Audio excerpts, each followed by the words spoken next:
ভিতরে ট্রান্সফার করার সময় এসেছে।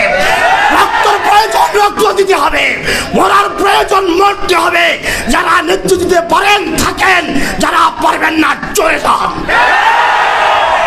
সম্মানিত উপস্থিতি, আমাদের মাঝে ইতিমধ্যে উপস্থিত হয়েছেন হেফাজতে ইসলাম বাংলাদেশের মোহতারাম নায়েবে আমির হযরতুল আল্লাহ মুফতি জসিম উদ্দিন দামাত বারাকাতুহুম।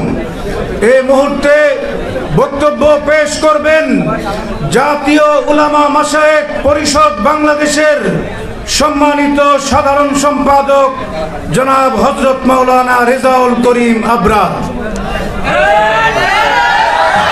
আসসালামু আলাইকুম ওয়া রাহমাতুল্লাহি ওয়া বারাকাতুহু। হেফাজতে ইসলাম বাংলাদেশ কর্তৃক আয়োজিত আজকের এই সেমিনারে আমি খুব সংক্ষিপ্তভাবে তিনটা কথা বলবো। এক নম্বর কথা, যেটা আমাদের শিক্ষা ব্যবস্থায় ট্রান্সজেন্ডার নিয়ে আমরা অনেক আলোচনা করেছি। ট্রান্সজেন্ডার ছাড়াও এই শিক্ষা সিলেবাসে আমাদের ধর্মীয় আকীদা, তাহজিব, তামাদ্দুন সব কিছুকে মেসাকার করে দেওয়া হয়েছে। আমি আসলে এই শিক্ষা ব্যবস্থায় এইবারের যত বই এবং 2022 সালের বইয়ের উপর আমি পর্যালোচনা করেছি ব্যক্তিগতভাবে। আমি 3-4টা দিক আপনাদের সামনে তুলে ধরি। এক নম্বর, আমাদের আকীদা হলো সব মানুষের রিজিক দেন আল্লাহ।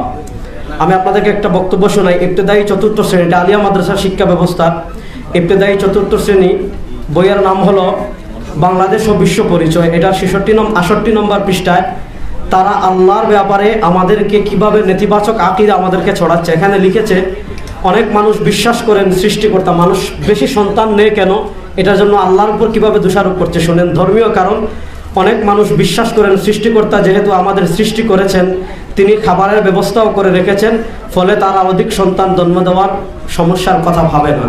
মানে অধিক সন্তান জন্ম দেওয়ার সমস্যা কি, এর ভিতরে একটা সমস্যা মানুষ আল্লাহ রিজিক দাতা এই বিশ্বাস করে। তো এই বিশ্বাস যদি কেউ না করে তার ঈমান থাকবে? তাহলে এটা হলো একটা মাদ্রাসা শিক্ষা বই আল্লাহর প্রতি নেতিবাচক ধারণা ছড়ানো হয়েছে।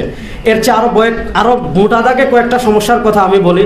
আপনি 2022 সালের যে বইগুলো রয়েছে আর 2024 সালের যে বইগুলো রয়েছে, এগুলার কয়েকটা বিষয় আমি আপনাদেরকে দেখাই। এই যে দেখেন, আমার বাংলা বই, এটা হলো 2022 সালে, এটার প্রচ্ছদে ছিল আমাদের কৃষি কাজের ছবি। কিন্তু 2024 সালে এই বই ইবতেদায়ী 1ম শ্রেণীতে এখানে প্রমোট করা হয়েছে একটা মেয়ে হাফ প্যান্ট পরা, একটা নারী তার হিজাব নাই, একটা বাবা তার মাথায় টুপি নাই। মানে একটা বড় দাগে সাংস্কৃতিক আগ্রাসন আমরা যেটাকে বলি, আপনি সব জায়গায় দেখবেন।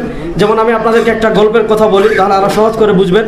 ইবতেদায়ী 1ম শ্রেণীর ইংরেজি বইয়ের প্রচ্ছদে 2022 সালে 3টা ছবি ছিল। মায়ের মাথায় হিজাব, ছেলের মাথায় টুপি, বাপের মাথায় টুপি। কিন্তু 2024 সালে এটাকে এমনভাবে করা হয়েছে, ছেলের পরনে হাফ প্যান্ট, মেয়ের পরনেও হাফ প্যান্ট। এরপরে আপনারা যদি আমি আরেকটু বলি, ইবতেদায়ী 1ম শ্রেণীর ইংরেজি বইয়ের 1ম পাঠে 2022 সাল পর্যন্ত ছিল সালাম। আমি একটু আপনাদেরকে দেখাই। এই যে স্টুডেন্ট মাদ্রাসায় প্রবেশ করতেছে, তার মাথায় টুপি, এই যে তার শিক্ষিকা, তার মাথায় হিজাব, সে আসসালামু আলাইকুম ওয়া রাহমাতুল্লাহ বলছে। 2024 সালে দেখেন, শিক্ষিকার মাথা থেকে হিজাব ফেলে দেওয়া হয়েছে, বাচ্চাদের মাথা থেকে টুপি ফেলে দেওয়া হয়েছে এবং আসসালামু আলাইকুম ওয়া রাহমাতুল্লাহ বাদ দেওয়া হয়েছে। তাহলে এটা হলো একটা জাতির যখন সাংস্কৃতিক বিপর্যয় হয়ে যায়, ওই জাতির অস্তিত্ব থাকে না। তো তারা খুব সূক্ষ্মভাবে একদম 1ম শ্রেণী থেকে এই কাজগুলো করেছে। এবং আরেকটা জঘন্য কাজ করেছে, যেখানে ছেলের আলোচনা আসছে, কোথাও শুধু ছেলের ছবি নাই, কোথাও শুধু মেয়ের ছবি নাই। যত জায়গায় ছবি ব্যবহার করেছে সেখানে ছেলের সাথে মেয়ের ছবিও আছে। এবং আরো জঘন্যভাবে তারা পরকীয়াকে প্রমোট করছে, মানে ইসলাম বিবর্জিত প্রেমকে প্রমোট করছে। কিভাবে? যে তারা গল্প লিখেছে যে তুমি তোমার মাকে চুমু দিতে পারো, নিরাপদ স্পর্শ উদাহরণ দিচ্ছে। তোমার মা তোমাকে চুমু দিতে তোমার আপত্তি থাকার কথা না।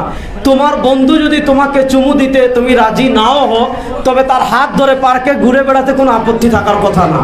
এইভাবে তারা যৌনতাকে প্রমোট করেছে। এটা একটা বড় সমস্যা। এর চেয়ে আরো সবচেয়ে বড় সমস্যা যেটা করেছে, আমাদের ইতিহাস তারা বিকৃত করেছে। ইতিহাসের নামে আমাদের শাসক যারা ছিলেন, আমাদের মুসলিম শাসক ছিলেন, তাদেরকে লুটতরাজ, তাদেরকে গনিমতের মাল আত্মসাৎকারী, হিন্দুদের সম্পদ দখলকারী, এইভাবে তারা পেশ করেছে।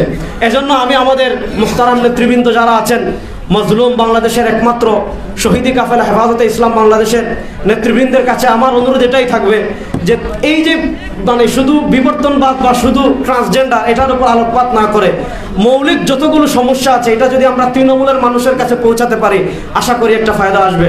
আসসালামু আলাইকুম ওয়া রাহমাতুল্লাহ।